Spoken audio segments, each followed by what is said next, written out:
আসসালামু আলাইকুম। আমি সোনিয়া চলে এসেছি নতুন একটি রেসিপি নিয়ে। আজকে আমরা রান্না করব সবজি।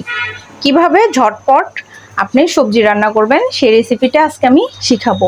সবজি রান্না করার জন্য প্রথমে আমাদের অবশ্যই সবজি লাগবে এবং কিভাবে ঝটপট সবজিটা রান্না করতে হবে সেই প্রসেসিংটাই শিখব।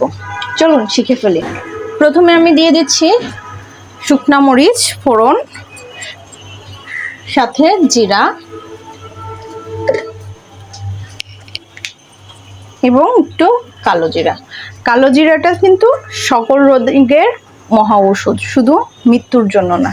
আমাদের নবী করিম সাল্লাল্লাহু আলাইহি ওয়াসাল্লামই এটা বলেছে, মধু এবং কালো জিরা তোমরা বেশি করে খাও, তোমাদের ইনশাল্লাহ মৃত্যু ছাড়া সব রোগ থেকে তোমরা নিরাময় পাবা। আর ফোড়নটা দেওয়ার পরে দিয়ে দিব পেঁয়াজ, রসুন এবং কাঁচামরিচ।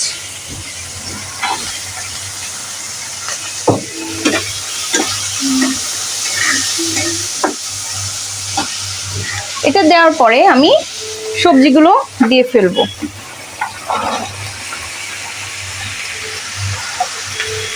সবজির মধ্যে বাসায় আপনাদের যা যা থাকবে সে ধরনের সবজি দিলেই হবে।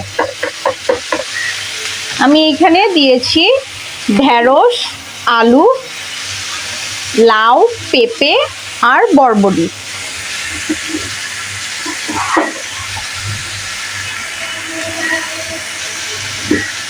আমি এখানে অ্যাড করে দিব সামান্য লবণ এবং হলুদের গুঁড়া। লবণটা সামান্য বলতে আপনারা স্বাদ মতো দিয়ে ফেলবেন। সবজি কিন্তু সিদ্ধ হতে লবণটাই বড় ভূমিকা পালন করে, সেই জন্য লবণটা পরিমাণ মতো দিয়ে ফেলবেন।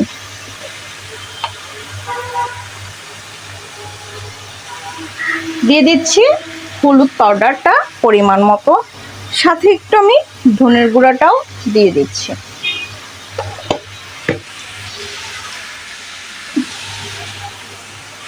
এবার এটাকে আমরা ঢেকে রাখবো সিদ্ধ হওয়া পর্যন্ত।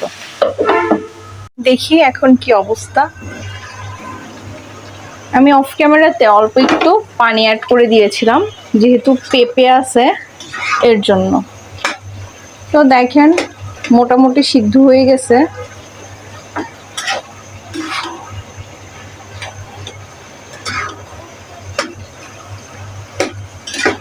একটা সবুজ সবুজ কালার থাকবে, হালকা হলুদ। বাচ্চারা দেখিয়ে পছন্দ করে। আমার আপুর ছোট পিচ্চি যেটা আছে মুগ্ধ, ও তো এটাকে চাইনিজ সবজি বলেই মনে করে, আর ওর আবদারেই এগুলো রান্না হয় সব সময়। আর এই সবজিটা রান্না করলে সাথে কোনো মাছ ভাজি থাকলে বা একটা ডিম ভেজে দিলে ওর আর কোনো কথাই থাকে না। মাশাআল্লাহ সুন্দর করে খেয়ে উঠে যায়। আর শুধু মাছ দিলে বাবা কোনো কথা নাই, সে ডিরেক্ট বলে দিবে আর ভাত খাবো না আজকে, আমি খিদা নাই।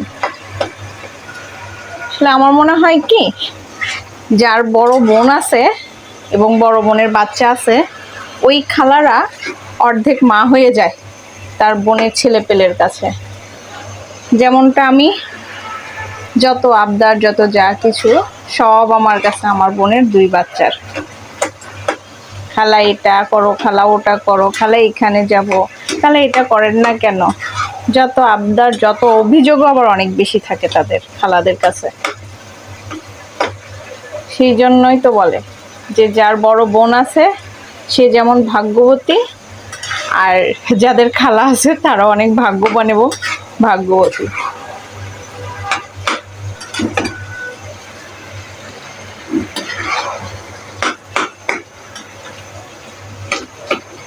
এটাকে এভাবে একটু ভেঙে ভেঙে দিতে হবে।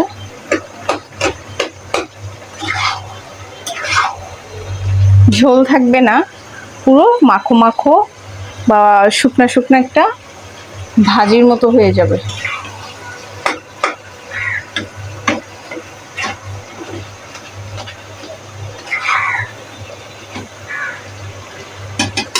আমি একটু দেখি লবণের পরিমাণটা কেমন হয়েছে, দিতে হবে কিনা। আমারটাতে লবণ হয়ে গেছে, যেহেতু ঝোল থাকবে না তো লবণ আরো কম বেড়ে যাবে। মোটামুটি ঠিক আছে।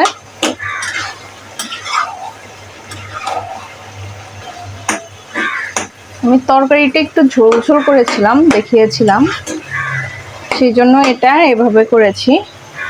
তাহলে আমি এটা যেদিন খাবো তার সাথে একটা ঝোলের তরকারি আছে, এর জন্য সবজিটা আমি ভাজি ভাজি করছি। সবজি আসলে যেভাবেই রান্না করা হোক না কেন আমার কাছে অনেক বেশি মজা লাগে। আর আমরা সারাদিন যে পরিমাণ পরিশ্রম করি, মেয়ে বা ছেলে সবাই, ছেলেরা বাইরে করে, মেয়েরা ঘরে করে, তো সেই জন্য আমাদের প্রত্যেক দিন খাদ্য তালিকাতে সবজি অ্যাড করাটা খুবই দরকার। সবজি না করলেও সেদিন শাক রাখার চেষ্টা করবেন, কারণ একটা সময় পর দেখা যাবে যে আমাদের নানা রকমের সমস্যা দেখা দেয়। আর এই সমস্যাগুলো সমাধানের জন্য আমাদের খাদ্য তালিকাটা অনেক সুন্দর করে সাজানো উচিত।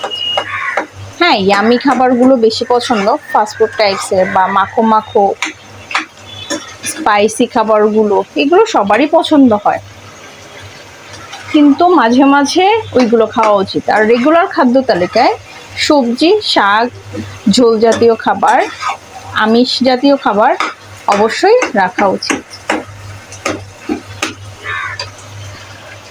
পুরো রান্নার মধ্যেই আমি আজকে আপনাদের সাথে বিভিন্ন ধরনের কথা বলে গল্প করে গেলাম।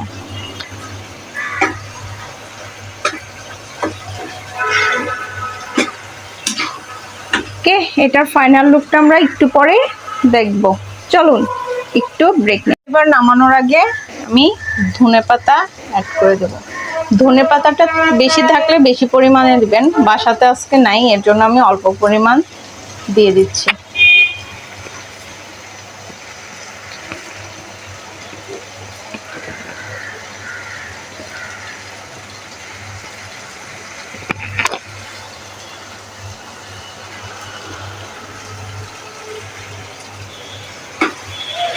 হয়ে গেছে কিন্তু আমার সবজিটা, দেখেন তো একটা চাইনিজ সবজি ভাব আসছে না? বাচ্চাদের টিফিনেও কিন্তু এইরকম একটু সবজি, একটা ডিম আর 2টা রুটি বা একটা রুটি দিয়ে দিলে মন্দ হয় না। আবার সকালের ব্রেকফাস্টেও কিন্তু আপনি আপনার বাসায় এরকম সবজি করে সাথে রুটি এবং ডিম দিয়ে দিলেও মন্দ হয় না। ওকে, কে কিভাবে সবজিটা কখন রেখেছেন আপনার খাদ্য তালিকায় কমেন্টসে জানাবেন। আল্লাহ হাফেজ।